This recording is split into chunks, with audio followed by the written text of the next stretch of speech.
Welcome everyone to संगीता's पाठशाला once again। आज हम लोग फिर से कुछ नया सीखने की कोशिश करेंगे। उम्मीद करती हूँ कि आप सब अच्छे होंगे। मैं संगीता मोदक, आपकी इकोनॉमिक्स की शिक्षिका। आज हम लोग कुछ इकोनॉमिक्स में नया पढ़ेंगे, नया जानेंगे। तो चलिए देखते हैं। स्टूडेंट्स, आज हम लोग पढ़ने वाले हैं थ्योरी ऑफ कंज्यूमर बिहेवियर, यानी कि उपभोक्ता के व्यवहार का सिद्धांत, जो कि हमारे क्लास 12th की चैप्टर नंबर 2 है, जो कि हम लोग पढ़ते हैं हमारे माइक्रो इकोनॉमिक्स यानी कि हमारी पहली किताब व्यष्टि अर्थशास्त्र में। हम लोगों ने ये चैप्टर को शुरू किया था पिछले ही वीडियो में, और इस वीडियो में हम लोग आज इसका पार्ट नंबर 2 पढ़ेंगे। पार्ट 1 को हम लोगों ने देख लिया है, तो आइए देखते हैं पार्ट 2 में हम लोग को क्या पढ़ना है। पिछले क्लास हम लोगों ने देखा था कि गणनावाचक उपयोगिता विश्लेषण किसे कहते हैं, जिसे हम लोग माप सकते हैं, मेज़र कर सकते हैं, यानी कि कार्डिनल यूटिलिटी एनालिसिस। आज हम लोग देखेंगे ऑर्डिनल यूटिलिटी एनालिसिस, यानी कि क्रमवाचक उपयोगिता विश्लेषण। इसे हम इंग्लिश में क्या कहते हैं? Ordinal utility analysis. चलिए देखते हैं। उपयोगिता मात्रात्मक रूप से मापने योग्य नहीं है, लेकिन उसकी तुलना की जा सकती है अथवा उसे क्रम प्रदान किया जा सकता है। इसे उपयोगिता के क्रमवाचक अवधारणा के रूप में जाना जाता है। मतलब हम लोग उपयोगिता को माप नहीं सकते हैं। जैसे बर्गर खा के हम लोगों को कितनी सेटिस्फैक्शन हो रही है, इसे हम पैसे से कैसे मापेंगे, यूटिल से कैसे नापेंगे? इसे हम सेटिस्फैक्शन से माप सकते हैं। पहली खा के बहुत सेटिस्फैक्शन, दूसरी खा के उससे कम, तीसरी खा के उससे भी कम। ठीक है, क्रम में हम लोग इसको दिखा सकते हैं। गणनावाचक उपयोगिता विश्लेषण समझने में सरल है, लेकिन उपयोगिता का संख्याओं के रूप में परिमाण, इसका एक बड़ा दोष है।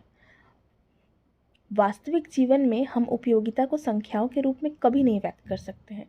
हमको एक बर्गर खा के कितना संतुष्टि हो रहा है, ये हम संख्याओं में कैसे व्यक्त कर सकते हैं? जरा आप ही सोचिए।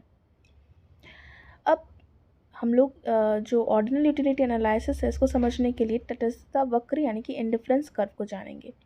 ये जो तटस्थता वक्र है, इसको हम उदासीन वक्र, संभावना वक्र, समसंतुष्टि वक्र व अधिमान वक्र भी कहते हैं। हम लोग की किताब में अधिमान वक्र लिखा हुआ है, यानी कि इंडिफरेंस कर्व। इंडिफरेंस कर्व को हम लोग इन सब नामों से भी जानते हैं: उदासीन वक्र, संभावना वक्र, समसंतुष्टि वक्र तथा अधिमान वक्र। अब जो क्रमवाचक दृष्टिकोण के विकास का श्रेय है वो फिशर, पैरेटो, जॉनसन को जाता है। ठीक है, तो जो सबसे पहले क्रमवाचक दृष्टिकोण का व्यापक प्रयोग किया था वो कौन था? हिक्स व एलन।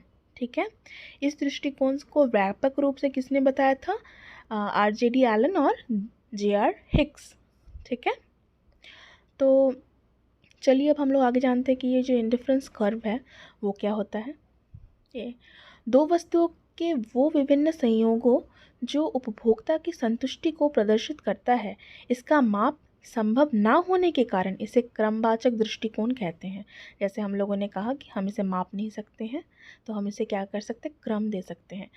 इंडिफरेंस कर्व यानी कि अधिमान वक्र है, उसे हम लोग इस तरीके से दिखा सकते हैं। जो तटस्थता वक्र है, वस्तुओं की उपयोगिता समान होती है इसके हर एक बिंदु पे। ठीक है, इस वक्र के ऊपर हर एक जो बिंदु होती है, अब देखिए, चाहे ये बिंदु हो, चाहे दूसरी बिंदु हो, चाहे तीसरी बिंदु हो, यहाँ पे हर जगह जो है उपयोगिता समान होगी। जैसे 50 रुपये के एक नोट की वैल्यू भी 50 होती है। अगर 50 रुपये की एक नोट है, 10 रुपये के 5 नोट हो गए तो उसकी भी वैल्यू 50 होगी। और अगर मान लीजिए कि 20 रुपये की दो नोट है, यानी कि 40 रुपये, और 10 रुपये की एक नोट है, तो दोनों मिलकर भी 50 रुपये होंगी। तो ये जो तीनों है वो उपयोगिता क्या दे रही है? तीनों तरीके के नोट समान उपयोगिता दे रही है हमें। ठीक है, अर्थात कि हमें संतुष्टि तीनों से ही समान मिलेगी, चाहे 50 रुपये की एक नोट हो, 10 रुपये की 5 हो, या 20 की 2 और 10 की 1 हो। उन सब नोटों की जो उपयोगिता है वो समान होती है। सबका उपयोगिता मूल्य जो होता है 50 होता है। ये वक्र भी हमें वही बताता है। इस वक्र के ऊपर किसी भी बिंदु पे अगर हम लोग पहुंचते हैं, इस वक्र के हर एक बिंदु जो है वो हमें क्या बताती है? कि उपयोगिता जो है समान हो रही है वस्तुओं। तो आइए अब तटस्थता वक्र या फिर अधिमान वक्र क्या होता है थोड़ा संक्षिप्त में हम लोग जान लेते हैं, थोड़ा अच्छे से जानते हैं। देखिए, अधिमान वक्र उन सभी बिंदुओं का प्रतिनिधित्व करने वाले बंडलों को जिनको उपभोक्ता तटस्थ समझता है और उन्हीं को जोड़ता है। मतलब तटस्थता वक्र जो है या अधिमान वक्र है वो उन सारे बिंदुओं को जोड़ता है जिन सारे बिंदुओं को जो है उपभोक्ता तटस्थ समझता है। मतलब बेस्ट कॉम्बिनेशन जहाँ से हम लोग को मिल रहा है। ठीक है, देखिए हम लोग ओ एक्स एक्सिस पे केला को दिखा रहे हैं और ओ वाई अक्ष पे हम लोग किसको दिखा रहे हैं, आम को दिखा रहे हैं। ठीक है, अब जो ये आईसी कर्व है, आईसी कर्व आप लोग को दिख रही है, इसे हम लोग क्या कहते हैं, इंडिफरेंस कर्व यानी कि अधिमान वक्र या फिर तटस्थता वक्र। ठीक है, तो एक अधिमान वक्र पर सभी बिंदु जैसे ए बी सी डी उपभोक्ता को समान स्तर का संतोष प्रदान करता है। कैसे प्रदान करता है ये हम लोग समझेंगे थोड़े से अच्छे से। और तो आप देख ही पा रहे हैं, अगर एक आम की क्वांटिटी को हम छोड़ रहे हैं कुछ, तो कुछ केले की क्वांटिटी को हम लोग बढ़ा रहे हैं, किसमें, उपभोग करने के दौरान। ठीक है, थोड़ा सा अच्छे से समझने के लिए आइए अब आगे देखते हैं। अधिमान वक्र या तटस्थता वक्र को बंडल के द्वारा भी समझ सकते हैं हम लोग। ठीक है, तो बंडल के बारे में हम लोगों ने पहले भी बात की थी स्टार्टिंग क्लास में ही। तो ये बंडल क्या होता है, बंडल को हम लोग एक्स और वाई के रूप में दिखाते हैं, यानी कि एक्स वस्तु और वाई वस्तु, यानी कि एक्स गुड्स यानी और वाई गुड्स। हम लोगों ने पहले ही इस चैप्टर के स्टार्टिंग में ही मान लिया था कि हम लोग दो वस्तुओं को लेकर काम करेंगे, केला और आम। ठीक है, तो हम लोग जो एक्स एक्सिस है या एक्स अक्ष है उसमें हम लोग क्या दिखा रहे हैं, केले को दिखा रहे हैं, और जो वाई अक्ष है उस पर हम लोग क्या दिखा रहे हैं, आम को दिखा रहे हैं, आम की मात्राओं को दिखा रहे हैं। ठीक है, अब देखिए ए बिंदु पे हम लोगों ने बात की, जो बिंदुएं हैं वो हमें दिखाती हैं तटस्थता वक्र पे हम लोग किस संतुष्टि के लेवल पे है। तो अब हम लोग जो है इस तटस्थता वक्र पे ए बिंदु पे एक केला और 15 आम खा रहे थे। दूसरे बिंदु पे यानी बी बिंदु पे 2 केला और 12 आम। तीसरे बिंदु यानी कि सी बिंदु पे 3 केला और 10 आम। और जो चौथी बिंदु है यानी कि डी बिंदु, वहाँ पे हम लोग देख रहे थे 4 केला और 9 आम। हम लोग यहाँ देख पा रहे हैं कि हम लोग जैसे जैसे आम की मात्रा को घटा रहे हैं वैसे वैसे केला की मात्रा को बढ़ा पा रहे हैं। मतलब आम की मात्रा हम लोग छोड़ रहे हैं तो केले की मात्रा को हम लोग क्या कर रहे हैं, एक्स्ट्रा ले पा रहे हैं। ठीक है, तो हम लोग यहाँ पे देखिए क्या बंडल्स हैं, 4 बनी है ए बी सी डी बिंदु पे। एक 5 का बंडल है, 2 12 का बंडल है, 3 10 का बंडल है और 4 9 का बंडल है। तो हमारे पास A B C D 4 bundle हैं। तो ये स्पष्ट है कि जब उपभोक्ता को एक और केला प्राप्त होना होता है तो उसे कुछ आमों का त्याग करना पड़ता है ताकि उसे की उपयोगिता जो है वही स्तर पे बनी रहे और उसी अधिमान वक्र पर वो रह सके। ठीक है, तो हम लोग यहाँ पे जो है बंडल्स को देख रहे हैं, बंडल समझ लिए हैं अच्छी तरीके से। अब देखिए, अगर हम लोग यहाँ पे बात कर रहे हैं कि एक मतलब कुछ आम के क्वांटिटी को हम लोग को क्या करना पड़ रहा है, त्याग करना पड़ रहा है। क्या करने के लिए, कुछ केले की जो मात्रा है उसको अधिक पाने के लिए। तो देखिए 15 जो हमारा ए बिंदु पे है आम, वो हम लोग 12 पे आए हैं और यहाँ पे जो है हम लोग आपका 1 से 2 पे गए हैं। ठीक है, तो वह मात्रा जिसका उपभोक्ता को त्याग करना पड़ता है सीमांत प्रतिस्थापन दर कहलाता है, यानी कि मार्जिनल रेट ऑफ सब्स्टिट्यूशन। दूसरे शब्दों में एमआरएस सरल रूप में वह दर है जिस पर उपभोक्ता आमों के स्थान पर केलों को प्रतिस्थापित करेगा ताकि उसकी उपयोगिता जो है समान बनी रहे। सीमांत प्रतिस्थापन दर यानी कि मार्जिनल रेट ऑफ सब्स्टिट्यूशन। ठीक है, जो कि हम लोग क्या कर रहे हैं, good x for good y. हम लोग क्या कर रहे हैं, केले की मात्रा, गुड एक्स मतलब केला हो गया, केले की मात्रा को पाने के लिए जो गुड वाई है यानी कि वस्तु जो वाई है, आम हो गया, आम की मात्रा को क्या कर रहे हैं, त्याग कर रहे हैं, वो बताता है। ठीक है, तो MRS XY यानी केला और आम जो है XY से दर्शाया जा रहा है, उसे हम लोग किस तरीके से दिखाते हैं, इसका फॉर्मूला क्या है, delta y by delta x. ये जो वाई के आगे जो चिन्ह है उसे हम लोग डेल्टा कहते हैं और जो एक्स के आगे चिन्ह है उसे डेल्टा कहते हैं। ठीक है, तो इसे हम लोग delta y by delta x से दर्शा सकते हैं। तो आइए अब हम लोग आगे अच्छे से समझेंगे the marginal rate of substitution यानी कि प्रतिस्थापन दर। तो जो मार्जिनल रेट ऑफ सब्स्टिट्यूशन है उसे हम लोग अभी थोड़ा देर पहले बताएं कि MRS XY के द्वारा दर्शाते हैं और इसे हम लोग सीमांत प्रतिस्थापन दर कहते हैं। प्रतिस्थापन दर क्यों कहते हैं, क्योंकि देखिए इस टेबल पे भी हम लोग देख पा रहे हैं कुछ वस्तु को त्याग करेंगे तो कुछ वस्तु को पा सकेंगे। ठीक है, संयोग देख लीजिए, कॉम्बिनेशन देख लीजिए, ABCD हमारे पास जैसे हम लोगों ने अभी देखा कि पॉइंट्स था। ठीक है, केले की मात्रा दी हुई है, आम की मात्रा दी हुई है, सीमांत प्रतिस्थापन दर दिया हुआ है यानी कि MRS जो दिया हुआ है, इसका फॉर्मूला हम लोग देखें अभी, delta y by delta x है, ठीक है। ये डेल्टा वाई क्या होता है और डेल्टा एक्स क्या होता है, चलिए आइए जान लेते हैं अब हम लोग। डेल्टा जान लीजिए डेल्टा किसे कहते हैं। डेल्टा का मतलब होता है चेंज, ठीक है। तो डेल्टा वाई यहाँ क्या हो गया, चेंज इन वाई, मतलब वाई का बदलाव जो है वो हो गया आपका डेल्टा वाई, ठीक है। और डेल्टा एक्स क्या हो गया, चेंज इन एक्स, यानी कि जो एक्स में बदलाव हो रहा है उसे हम लोग कहते हैं डेल्टा एक्स, ठीक है। तो अब हम लोग इस चीज़ को समझेंगे। देखिए किस तरीके से बदलाव हो रहा है, किस तरीके से हम लोग आम की मात्रा को त्याग करें तो केले की मात्रा को हम लोग बढ़ा पा रहे हैं, ठीक है।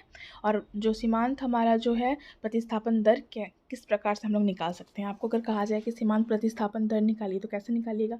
देखिए पॉइंट बी पे पहले देखिए, पॉइंट ए पे तो कुछ नहीं होगा क्योंकि आगे कुछ वस्तु है नहीं, कुछ उपभोग किया नहीं है। तो हम लोग जो है बी पॉइंट पे देखेंगे, केले की मात्रा क्या हो गई, देखिए तो 1 से 2 हो गई है ना, और आम की मात्रा होगी 15 से 12, यानी कि डेल्टा वाई जो है बी वस्तु का क्या हो जाएगा, 15 माइनस 12, ठीक है। और ये हो जाएगा 1 माइनस 2। तो देखिए 3/-1 आया, और इसको हम लोग हमेशा मॉड्यूल में रखते हैं। मॉड्यूल का मतलब अगर नेगेटिव भी आंसर आएगा वो पॉजिटिव हो जाता है, ठीक है। ये जो दागी देख रहे हैं आप तो वो मॉड्यूल को बताता है। 3:1 निकल गया हम लोग का। अब हम लोग का नेक्स्ट पॉइंट है सी। वहाँ पे देखिए हम लोग जो है कैसे चेंज हो रहा है, delta Y C by delta Y X C, ठीक है। वाई में क्या बदलाव हो रहा है, देखिए यहाँ पे जो है 2 से 3 में आ रहे हैं एक्स में, और यहाँ पे 12 से 10 में आ रहे हैं, मतलब 12 माइनस 10 और 2 माइनस 3, मतलब 12 माइनस 10 मतलब 2, 2 माइनस 3 मतलब -1 इज इक्वल्स टू 2:1, ठीक है। देखिए मार्जिनल रेट ऑफ सब्स्टिट्यूशन वही है ना।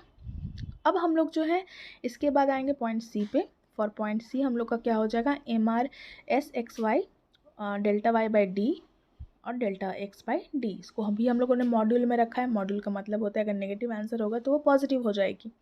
तो यहाँ से हम लोग 3 से 4 में आए, एक्स की क्वांटिटी को बदला, और यहाँ पे जो है हम लोग आम की क्वांटिटी को 10 से 9 में बदला, ठीक है। आम घट गया, केला बढ़ गया, तो 10 माइनस 9 इज इक्वल्स टू 1 और 2 माइनस 3 इज इक्वल्स टू -1, तो ये 1:1 हो गया, ठीक है। इस प्रकार से हम लोग पॉइंट बी सी डी को निकाल सकते हैं। पॉइंट बी सी डी पे किस प्रकार से जो है सीमांत प्रतिस्थापन दर होगी हम लोग कैसे निकालेंगे ये हम लोग समझ गए। अब आगे चाहे कोई भी बिंदु हो, हम लोग जानते हैं कि किस तरीके से फॉर्मूला को यूज़ करके हम लोग जो है इसको निकाल सकेंगे, ठीक है। उम्मीद करती हूँ कि आप लोग मार्जिनल रेट ऑफ सब्स्टिट्यूशन को अच्छे से समझ गए होंगे। अब हम लोग पढ़ेंगे प्रॉपर्टीज़ ऑफ इंडिफरेंस कर्व, यानी कि अधिमान वक्र के लक्षण या विशेषताएं। मुख्यतः इनकी 3 विशेषताएं होती हैं जिन्हें हमें जानना है, जो कि बहुत ही इम्पॉर्टेंट है। उनमें से जो पहली है वो क्या है, देखिए आइए। तो अधिमान वक्र दाएं से बाएं नीचे की ओर ढलाव होती है, ठीक है। उसका जो ढलाव होता है उसका वो दाएं से बाएं की ओर होती है, नीचे की ओर, ठीक है। देखिए नीचे हम लोग जानते हैं एक्स एक्सिस और वाई एक्सिस पे पहले भी हम लोगों ने बात किया है। एक्स एक्सिस पे केला और वाई एक्सिस पे आम।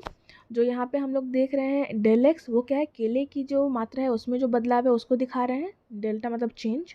और जो डेल्टा वाई है वो हम लोग बदलाव बता रहे हैं किसमें, आम की क्वांटिटी में जो बदलाव है वो बता रहे हैं किससे, डेल्टा वाई से, ठीक है।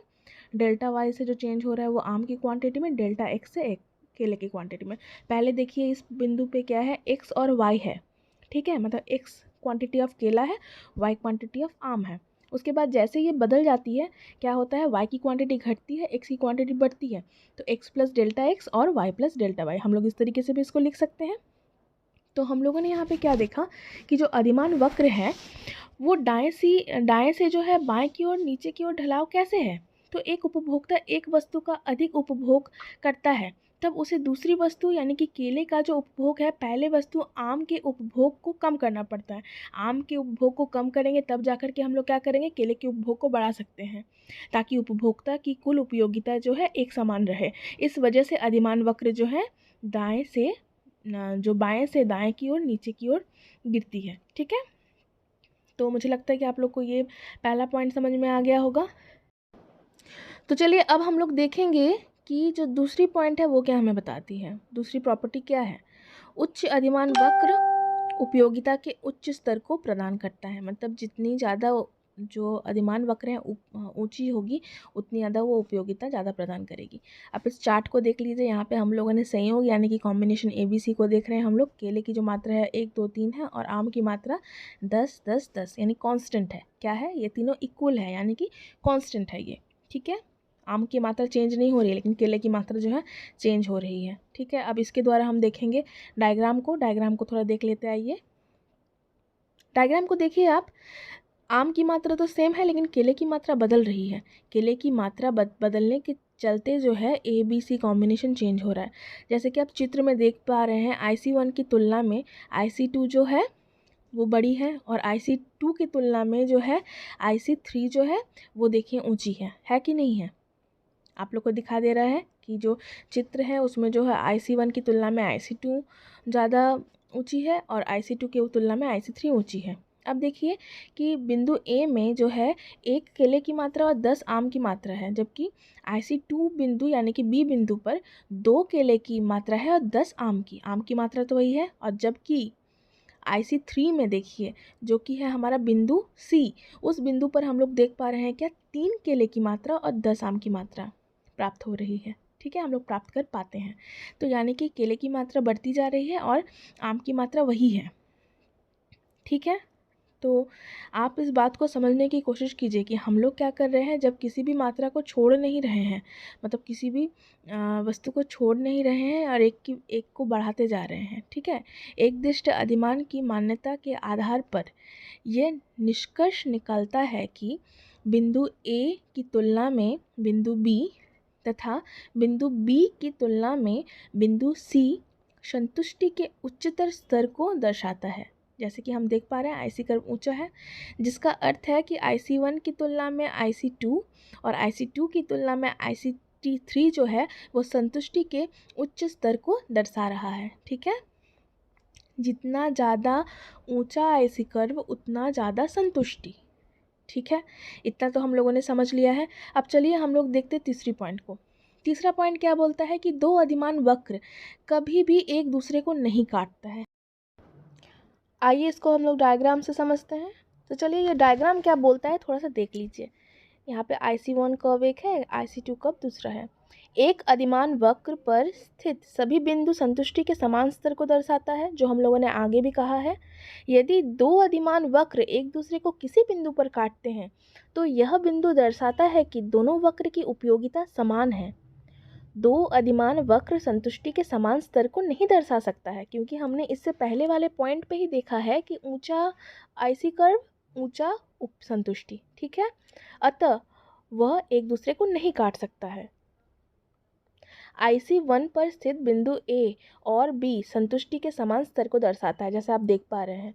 इसी प्रकार IC2 पर स्थित A और C बिंदु भी जो है संतुष्टि के समान स्तर को दर्शा रहा है, जैसा कि हम जानते हैं, क्योंकि A = B तथा A = C है। इसीलिए हम कह सकते हैं कि B = BC होगा। क्या ये पॉसिबल है? परंतु यह संभव नहीं है, क्योंकि B और C दो विभिन्न अधिमान वक्रों पर स्थित है और संतुष्टि के विभिन्न स्तर को दर्शाता है। इस प्रकार दो अधिमान वक्र एक दूसरे को नहीं काट सकता है। फिर हम लोगों ने ये भी देखा कि जो तटस्थता वक्र है वो किस तरीके से हमारे संतुष्टि को दर्शाता है, बंडलों के द्वारा। हम लोगों ने यहाँ पे 2 एग्जाम्पल्स लिए थे, केला और आम, उसके द्वारा हम लोगों ने पूरे थ्योरी को समझने की कोशिश की। फिर हम लोगों ने देखा कि जो अधिमान वक्र है या फिर तटस्थता वक्र है, इसकी क्या प्रॉपर्टीज़ है या विशेषताएँ हैं। हम लोगों ने यहाँ पे 3 विशेषताओं को पढ़ा है। आगे आने वाली क्लास में हम लोग पार्ट 3 को पढ़ेंगे। हम लोग देखेंगे कि ये जो उपयोगिता है या फिर जो कंज्यूमर बिहेवियर जिसको हम लोग कहते हैं, यानी कि उपभोक्ता का जो व्यवहार है वो किस प्रकार से बदलता है, उनकी मांगें किस प्रकार से बदलती है ज़रूरतों के साथ। तो पार्ट 3 में हम लोग इस बारे में चर्चा करेंगे। मैं उम्मीद करती हूँ कि मैंने जो बताया है आप लोग अच्छी तरह से समझ गए होंगे और नेक्स्ट वीडियो में हम लोग इस क्लास को आगे बढ़ाएंगे। आप लोगों का बहुत बहुत धन्यवाद इस वीडियो को अंत तक देखने के लिए। और अगर आप लोगों को ये वीडियो अच्छी लगी है तो संगीतास पाठशाला को ऐसे ही प्रमोट करते रहे और इस वीडियो को देख के आगे आने वाली वीडियोस को देख करके ज़रूर अपना सुझाव दें और लाइक, शेयर और सब्सक्राइब ज़रूर करें इस चैनल को।